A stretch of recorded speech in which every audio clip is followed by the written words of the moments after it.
साननो हागौ खायफा मानसिफ्रा सान अखाफोर हाथरखिफोरा बोरै गलिनानै गोग्लैनो। नों सासे ख्रिस्टियान जानानै बे बाथ्राखौ सन्देह दा खालाम। बे बाथ्राया सोरबा मानसिनि बुंनाय बाथ्रा नङा, बे बाथ्राया इसोरनि बुंनायसो। हा आरो नख्राङा गोमालांगोन, नाथाय इसोरनि बाथ्राया, इसोरनि बोसोना मालाबाबो गोमानाय नङा।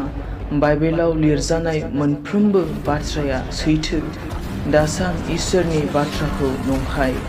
पाप मावोब्ला थैनांगोन, माने थैनांगोन, आरो पापनि फिथाइयानो जाहैबाय थैनाय।